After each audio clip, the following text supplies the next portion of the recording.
Okay, everyone, welcome back. I hope that you had enjoyed your brief break. Now, we are going to have a moderate discussions with our distinguished speakers.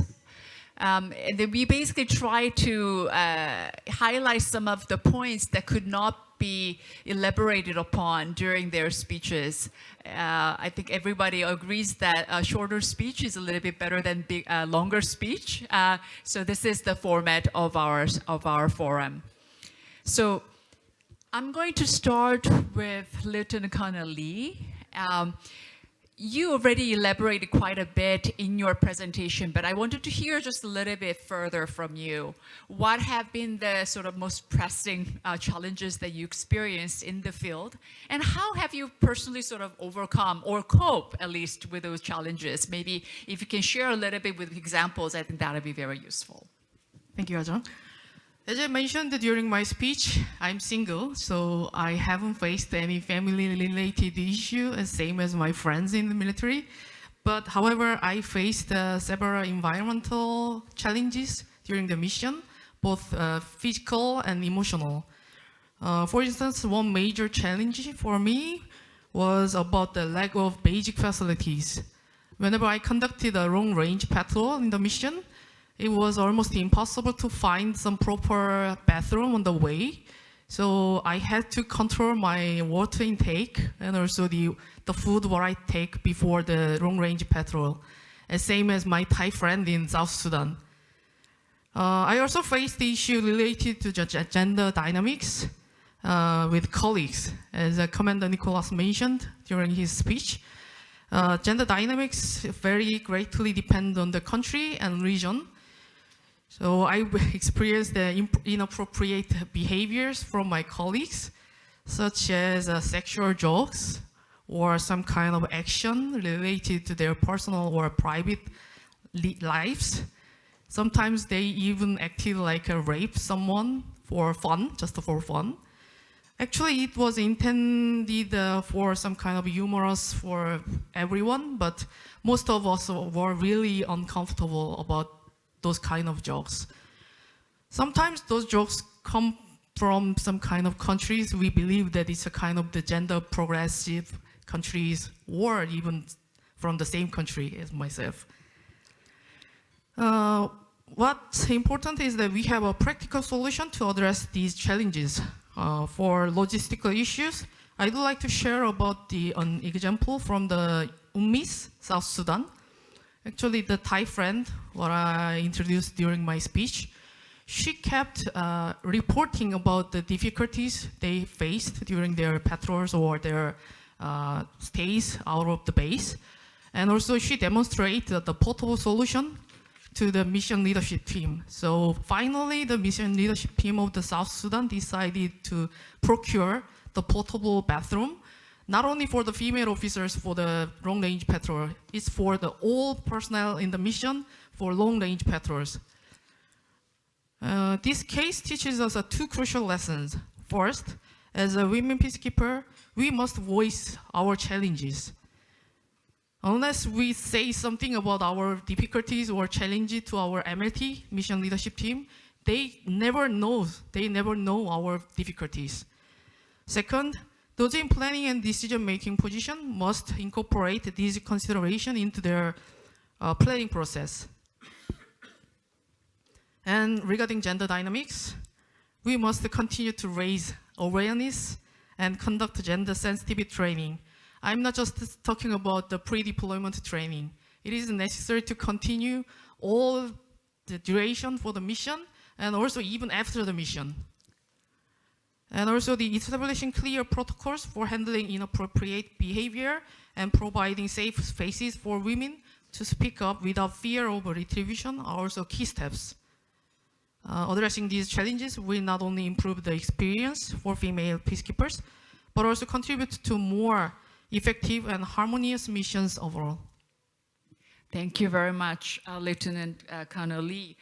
Jen, I'm just going to mix up the order a little bit, if you kindly allow me, because I think what Lieutenant Colonel Lee just mentioned is very much linked to the concept that you mentioned towards the end of your presentation, add women and stir, because I think maybe that's one of the solutions to some of the problems that Lieutenant Colonel Lee just described. So maybe you can elaborate on that concept a little bit further first. Yeah, I'm sure I'm not the only person in the room to have heard this concept before if you've done any research or undertaken any kind of gender studies. But it's a term that is used by both researchers within the military institutions as well as in civilian academia. That's just basically used to describe the superficial or tokenistic inclusion of women in male-dominated spaces. So, of course, the armed forces, and there's many other industries, globally where they're male-dominated, without actually addressing things like the underlying gendered structures that exist, or those gendered power dynamics and relations between where men dominate in power, or addressing the institutional cultures. So we say add women and stir. So if you can picture a bucket of water and you just chuck in the twigs, that's the women, you stir, you tip it out, and you just hope that everything is going to work and the garden is going to grow.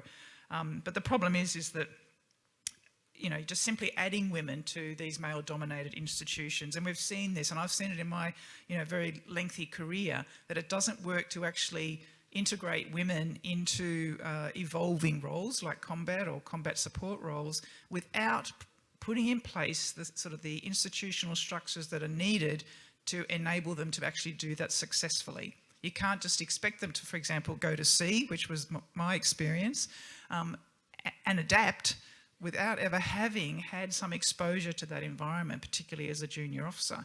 And there were a number of women at that time who failed because they hadn't had the necessary support to enable them to go and do a job that they previously had not been able to do.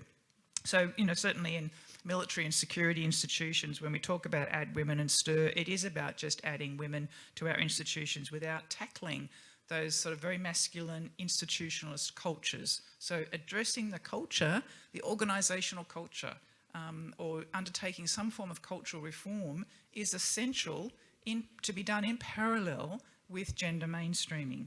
And in terms of policy making, adding women and stirring is creating policies without actually undertaking any form of gender-sensitive analysis into the design and implementation of those policies or those programs. And so they're just superficial efforts that overlook the systemic issues that women have and continue to experience.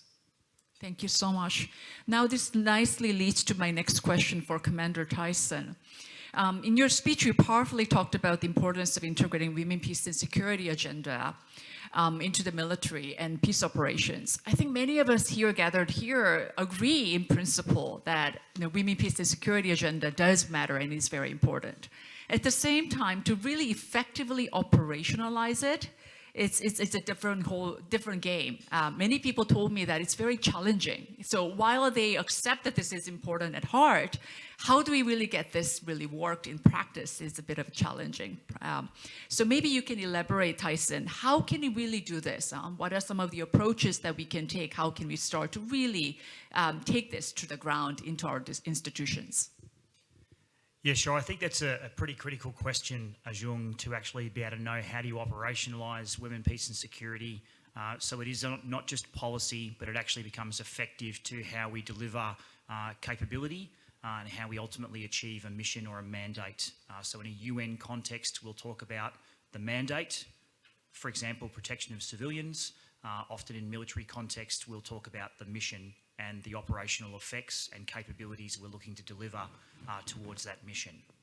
And so in many respects here, the Women, Peace and Security agenda is more than women's participation, the full, equal and meaningful participation of women. That is a key pillar, but there are 4 pillars to the agenda. So the full, equal and meaningful participation of women in all aspects to do with peace and security matters, in terms of their full, equal and meaningful participation in the security sector, in UN peacekeeping, in peace building, in peace negotiation, the engagement of civil society alongside military, the participation of women within national security institutions in civilian roles, and also in governmental roles as well, is important. And that provides, obviously, an effect for a broader nation and indeed a region or the globe to be able to consider security issues from various perspectives. But that's also about the right to non-discrimination.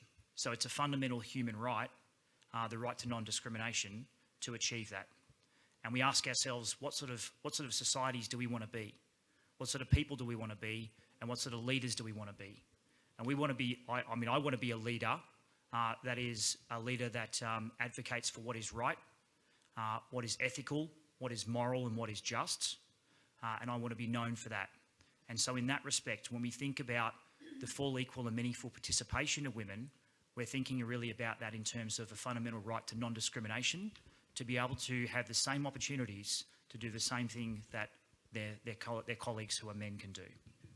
But there are other aspects of the Women, Peace and Security agenda that where, for example, the security sector looks to operationalise. So if we think about the pillar of prevention. So prevention activities can be integrated into, for example, intelligence, surveillance and reconnaissance activities. It's a preventative activity to be able to undertake ISR, to be able to understand threat vectors, and also to be able to be able to respond to crisis or conflict in a preventative way to avert that crisis or conflict. And so in that respect, there are many aspects to how we undertake, for example, peacekeeping intelligence or intelligence assessments of an operating environment or a strategic situation, an operational situation or a tactical situation that requires us to understand the full dynamics of the situation. And often when we find our intelligence staff, and from a military perspective, will often consider the threat vectors. And they'll think about the red force, and they'll think about the blue force, and they may also think about partner forces, the green forces. What they often won't consider is that broader aspect of the society as a whole, and they won't have necessarily undertaken a full human terrain assessment, and they won't have considered the men, women, boys and girls in that context and the impact of conflict and fragility upon them.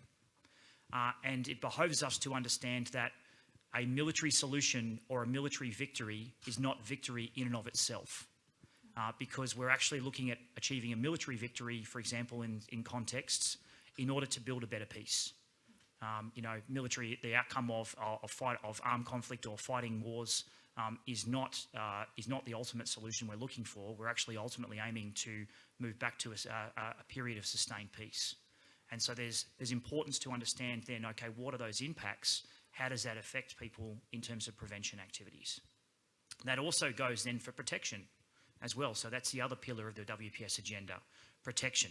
So how do we actually better enable our organisations to protect the rights of individuals, to protect men, women, boys and girls, and in particular, how do we protect women and girls who are differentially and disproportionately impacted by armed conflict? And that is certainly a role for not only the military, but broader civil society and a whole of government efforts. And finally, relief and recovery. So relief and recovery relates to then post-conflict through a disarmament, demobilisation, reintegration phase, and also then in terms of rebuilding a nation post a conflict. How do we also consider how we might build a better peace in order to prevent further conflict in the future? So an inclusive peace process, but also to be able to ensure that the needs of men, women, boys and girls, and in particular the needs of women and girls, are considered as part of that peace process, as part of that rebuilding process, and as part of that demobilisation, disarmament, reintegration process. And quite often what we find is that when we have groups of men sitting around the table, negotiating peace, considering those issues, we miss those aspects to what otherwise might be those gender perspectives on how women and girls might need to be considered in those processes. And so, if we actually link back to, if I spoke about prevention, protection, and relief and recovery, if we consider the operational outcomes we're aiming to achieve, again, military victory is not the means and ends in and of itself. We actually will understand then that in order to be more effective, we need to circle back to our participation aspects of our organisations as well to enable full participation in order to enable those other pillars of the agenda. And so that's sort of how I would think about that. And that flows into, in a military context, certainly our intelligence capabilities, then how we undertake detailed planning, and then ultimately how we execute operations. It can certainly be included in terms of how targeting operations are considered and the decisions made around what may or may not be targetable in an armed conflict. We give consideration not just to the immediate military impact or the immediate military advantage gained, but also what the long-term impacts of that will be to both military success, but ultimately to building a better peace. And in that respect there, that's how we look to operationalise women, peace and security, and how we look to then circle back again to understanding full, equal and meaningful participation of women in the security sector, alongside those other key pillars which are talking there about in being inclusive and also to building more sustainable and long-term peace. Because all of the academic research shows us that gender inequality and the lack of empowerment, alongside other social inequalities in a society, are the drivers of conflict. They drive us towards conflict. They also exacerbate or amplify conflict, and they prolong conflict. And so if we can't address those fundamental issues, and certainly in terms of both non-international armed conflict, civil wars, and also international armed conflict, then we are not setting ourselves up with a recipe for success. Thank you so much, Tyson. I think you really highlighted very important things, that this is fundamental to peace and security, definitely. Now, I just want to bring it back to Lieutenant Colonel Lee on this point. What does it actually make a difference when we really operationalize women, peace and security? I mean, the Security Council Resolution 1325, ladies and gentlemen, next year is the 25th anniversary of that historical Security Council resolution. Now, Lieutenant Colonel Lee, in your experience in the field, have you seen some progresses? I mean, the international community has made some efforts, as Tyson outlined. I'm just curious to know if you have actually witnessed some changes in the field because of those efforts. Since I'm a member of the observer forces in Golan Heights, I'm not just the observer for the peace process. I'm also the observer of what we made or what we evolved in the peacekeeping area for the women. What I observed in the field over the 10 or 12 years is a significant shift in how women peacekeepers are utilized. And this is directly linked to the gender-responsive practices like those highlighted in UN Security Council Resolution 1325. Beyond increasing numbers, one of the most significant and notable changes is that women are no longer confined to specific roles within peacekeeping operations. In the past, the Jen mentioned during her speech, we worked as a kind of engaging with the local women or children or the administrative or logistic roles or for some spying. While actually these were also very important, but they didn't fully leverage the potential of female peacekeepers. Now the change is quite striking. We are seeing more women in leading roles such as platoon leaders and technical positions, including those that require being out in the field. This shift is not just about increasing the number of female peacekeepers. It's about expanding the range of responsibilities and also leadership opportunity for female peacekeepers. The presence of women in these roles has had a tangible impact on daily operations. Women bring diverse perspectives and approaches, which lead to more inclusive decision-making processes. In many cases, this has improved our interactions with the local populations, especially in cultures where women feel more comfortable engaging with female peacekeepers. I'd like to talk about a great example of my case in South Sudan. I was one of the staff officer or chief of the Korean contingent, and the Korean contingent developed civil military operations specifically aimed at helping local women improve their lives. We created special vocational programs for local women, giving them the opportunity to learn new skills and participate in programs that provided practical benefits to their communities. These initiatives were successful not only because the programs were designed with local women in mind, but because women from our contingent played key roles to develop these initiatives. Understanding of local gender dynamics and suggestions allow us to build trust within the community, ensuring the programs were impactful. Additionally, mission leadership has become more receptive to gender-sensitive issues raised from the field. The case of UNMISS I mentioned previously is one of the great examples about the reaction from our mission leadership team. In short, gender-responsive practices promoted by the UN Security Council Resolution 1325 have not only increased the number of women in peacekeeping area, but have also opened up previously unavailable roles. The result is more effective, inclusive peacekeeping force that is better equipped to address the complexity of modern conflict. Thank you so much. I think what Lieutenant Colonel Lee just mentioned really demonstrates that, what we are doing today even is consensus building. And sometimes, we go to all these conferences and workshops and we talk, and sometimes we wonder to ourselves, right? Does this talking contribute to anything? Does this actually change anything? But actually, I think her example really shows that, yes, it does matter. Because when we talk, when we build consensus, we agree and we make action plans and we make pledges and commitments at the international level, it does make an impact on the field. It may take a while. It may take a while to really trickle down, but it really is meaningful. So I think this really reminds us, all of us, that what we are doing today and what I hope we will continue to do is really meaningful, and it will impact the field. Now, this brings me back to Jen, actually. Now, let's talk about a little bit more how we can really do gender mainstreaming effectively. I mean, you already gave us some examples from the Canadian, Australian, and Swedish armed forces. And I know that there are many nations gathered here. Can you maybe just give us a little bit more advice, Jen, based on your research and experiences? How can you really do gender mainstreaming more effectively? Because it's actually quite challenging. It is. Thanks, Arjun.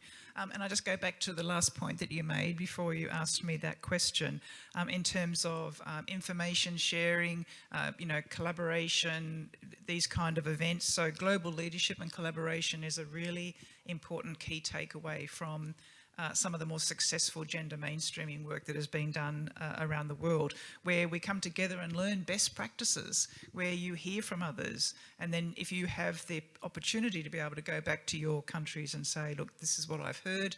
And in fact, that's how I got to do my gender advisor role in Afghanistan, was actually going to a conference and learning all about gender advisors, and this was 10, 12 years ago.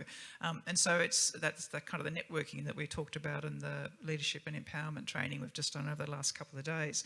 And learning from other military organisations and other security institutions about what they're doing.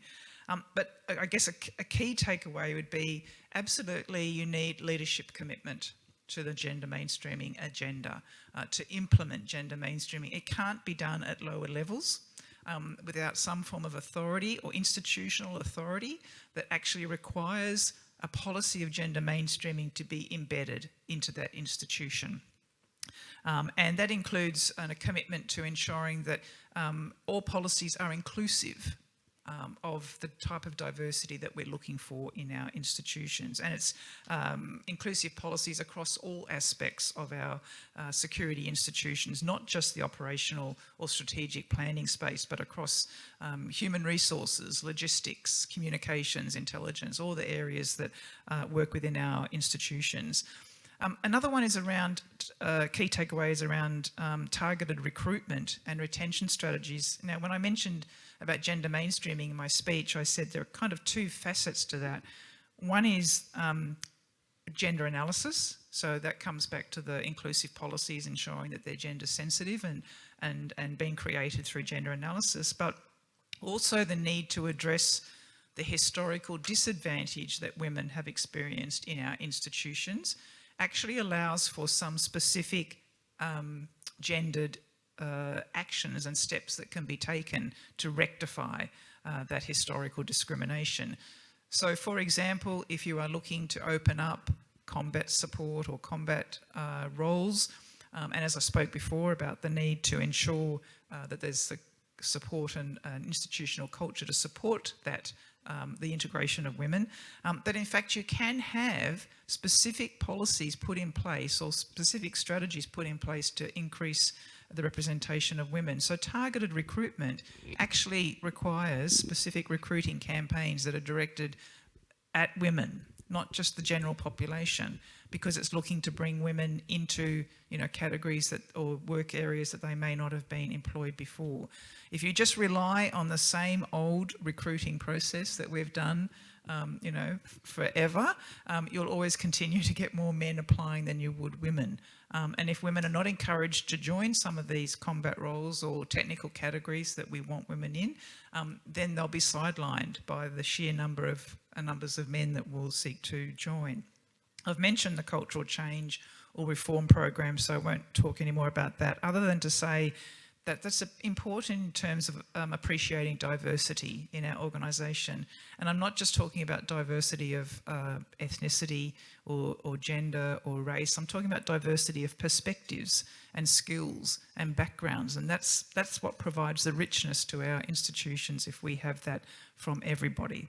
A fourth key takeaway is around gender training and education, which has already been mentioned. And I've had a couple of conversations already this morning about how we integrate women, peace and security and gender mainstreaming into our institutions using gender advisors and gender focal points, and how they are a necessity until such time as everybody thinks about gender, gender perspective, gender equality. And that's probably still a fair way off in our military institutions. But we need to start with gender training and gender awareness, gender equality, mainstream through our professional and leadership development, right from recruits through to senior officers need to have some form of training on this issue. Thank you, Jen. I just want to press on on one more point. I mean, you did talk about culture, but let me just get you to talk about a little bit more about institutional culture reform. I mean, so many people say, oh, this is all important. We know we want to do it, but it's the culture, and culture changes take a long time. So sometimes it is used not only as a challenge, but also as an excuse, it seems. Maybe you can further elaborate on how can we really do this institutional culture reform that everybody says is so important? Yeah, perhaps I could use Australia as an example if that's allowed. And speaking mainly from the Royal Australian Navy, we have instituted a cultural reform program as far back as 2009.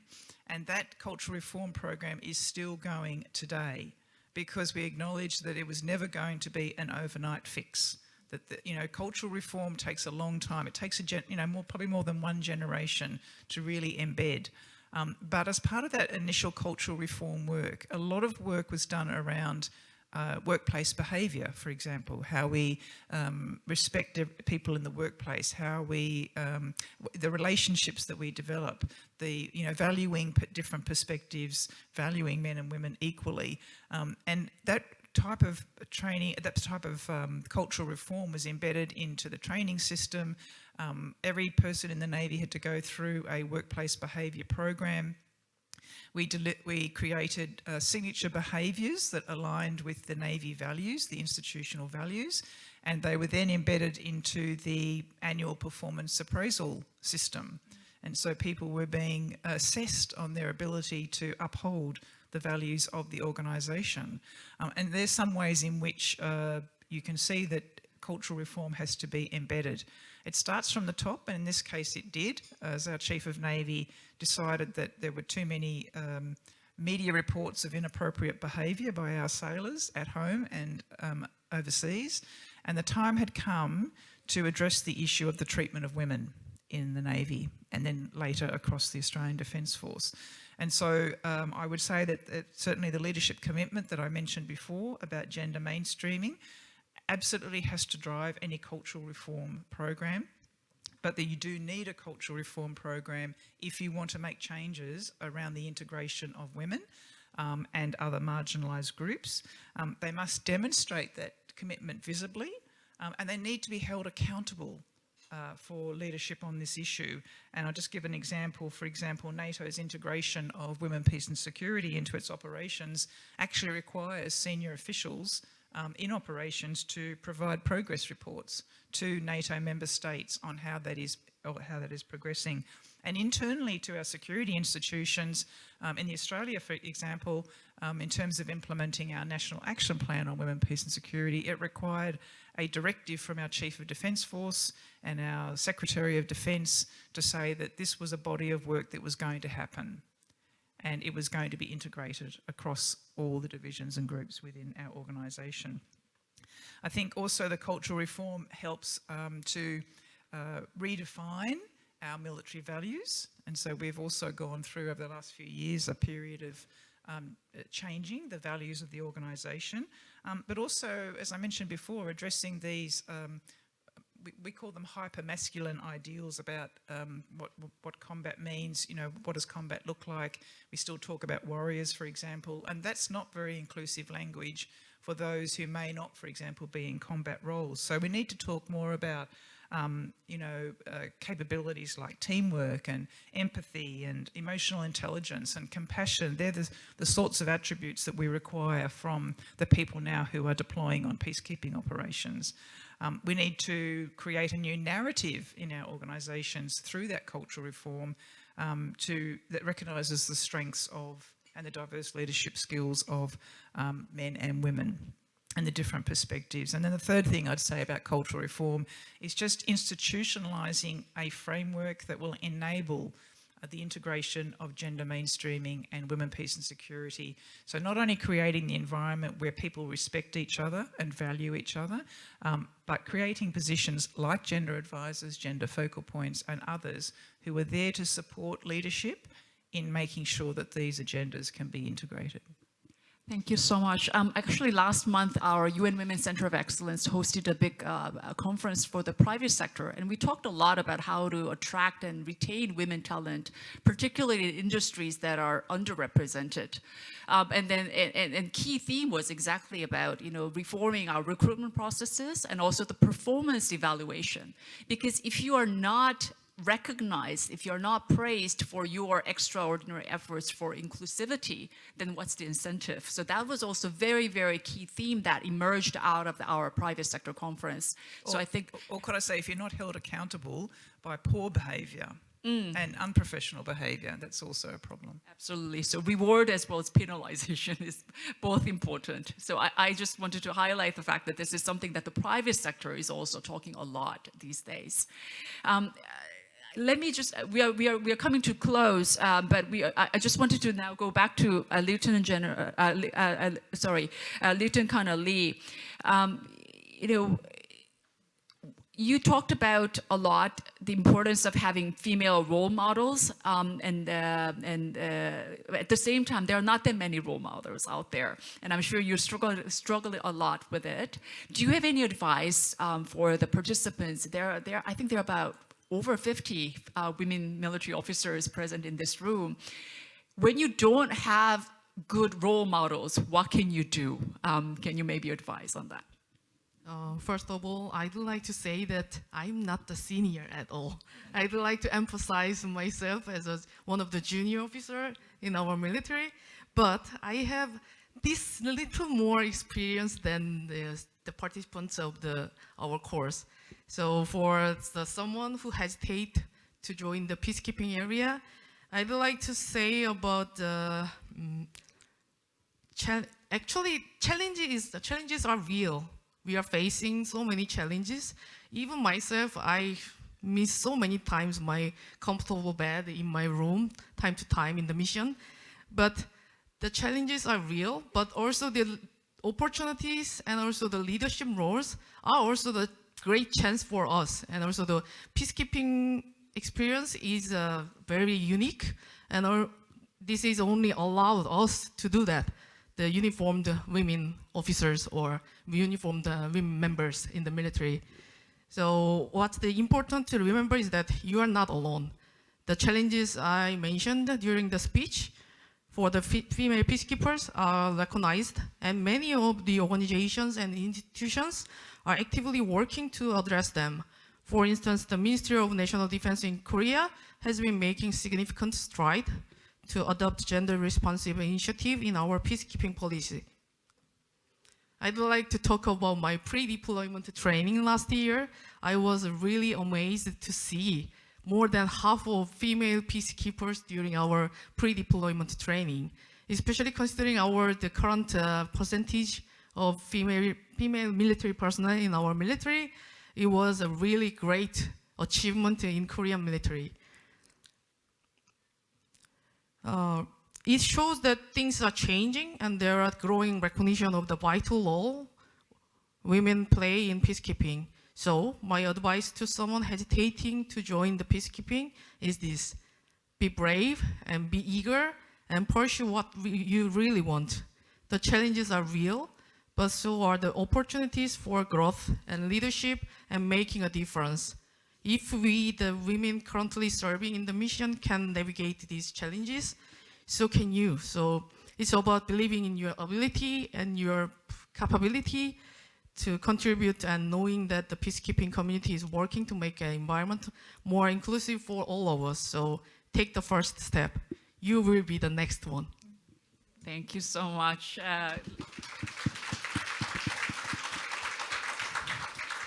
And you know, it might be a prophecy because I almost said by accident, Lieutenant General Lee. Huh?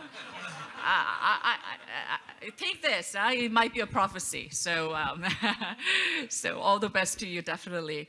Now, before we close, I'm going to ask the final question to Tyson, but let me just recognize men leaders in this room because, you know, I go to all these conferences where we talk about women, and they're only women, and there's like one or two men. How many of you have experienced that? But in this forum, one male participant told me, Ajong, I feel really weird today.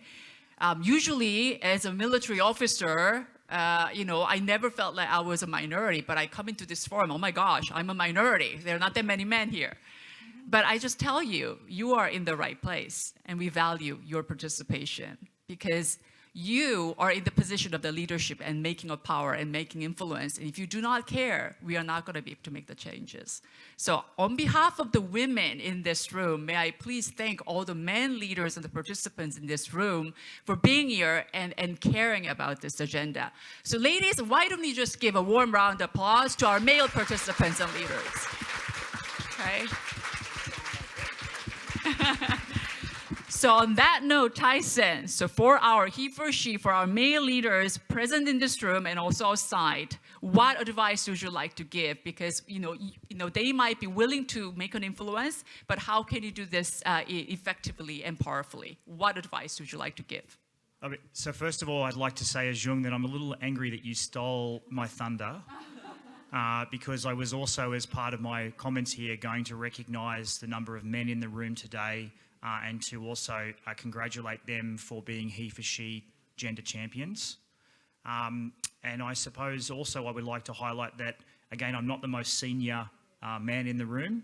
And so I think that I will keep my comments to generic terms in terms of, you know, there are other men out there who are doing fantastic and important work.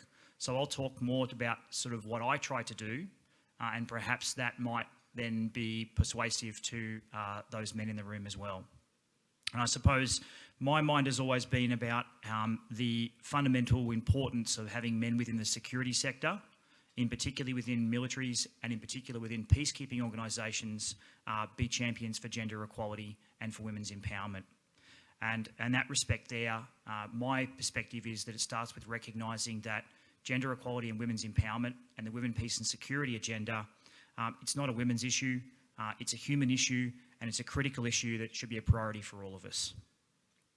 In that respect, I've tried to be an active ally, and so I would encourage all those men in the room who are clearly already active allies to encourage other men to also be active allies as they move forward. And this means obviously moving beyond just lip service, moving beyond just policy, but also taking concrete actions. So it's more than just, as Jen has rightly pointed out, adding women and stirring. It's more than box ticking. It is about leading with integrity and leading with purpose. And in that respect there, leading with integrity and purpose links to not only the right to non-discrimination, but also then about how we achieve better operational outcomes and better outcomes towards mission success. In that respect here, Jen's already pointed out how we create a culture of genuine respect and inclusivity. but also of diversity of thought, diversity of action, and diversity of options. And those are three key things, I think, in terms of thought, actions, and so on that are really important for how we might deliver a capability. But it's also about us understanding that when we accept harassment, marginalisation, or the undermining of women, that we accept a standard that we should not be walking past, and indeed it should not be tolerated under any circumstances. Another point that I would raise is that mentorship is really important. And mentorship is about mentoring both other men, but also other women in order to have them be able to fulfil their greatest outcomes and their goals and objectives. And it's about also opening the doors, particularly to those senior men in the room here. It's about opening the doors. It's about making sure that when you are sitting around the table, if there isn't a representation of those women there, that you are the one taking the action and the lead to get those women at the table, not as a tokenistic gesture, but because they have a right to be there, and also because they add capability and effectiveness to the discussion and to the ultimate aim of your objectives. And I think, you know, that in that respect there, this links back to our sort of our discussion around gender equality is not a threat to the position of men in a society. It's not a threat to the position of men within their own organisations. It is actually about building a stronger, more effective team in order to deliver operational capability. When we ignore 50% of the population in a time in which we're in a competition for talent, we've heard about the private sector looking to try and recruit more women and gain talent. You know, militaries are also in a competition for talent against the private sector, against other areas of government, and so we can't afford to ignore highly motivated, articulate, intelligent, and awesome women, frankly, in our organisations. And so when we all stand together for gender equality, we can actually create a military organisation that is more diverse, more capable, and also more resilient. And so, you know, often what I would do in a room where perhaps I had a more difficult group of men, and I had the great privilege often to travel the world representing UN Women and engaging with the security sector and engaging with very, very senior officers at Chief of Defence and Deputy Chief of Defence level and Ministers of Defence around the world. And when I speak with them, I will often ask them the ultimate fundamental question, which is really, what kind of leader do you want to be? And I'm going to now read from my notes to make sure I get it right. But what I often will say is, will you be one that holds on to outdated norms, or will you be the leader who drives change, champions equality, and strengthens your organisation for the future, because it is both right to do and also right for your mission? And that's probably my closing comment. Thank you so much. I think this discussion has been very rich, and unfortunately we are at the end of our time given. So ladies and gentlemen, please give the final round of applause to our speakers, Lieutenant Colonel Lee, Jen, and Thijs.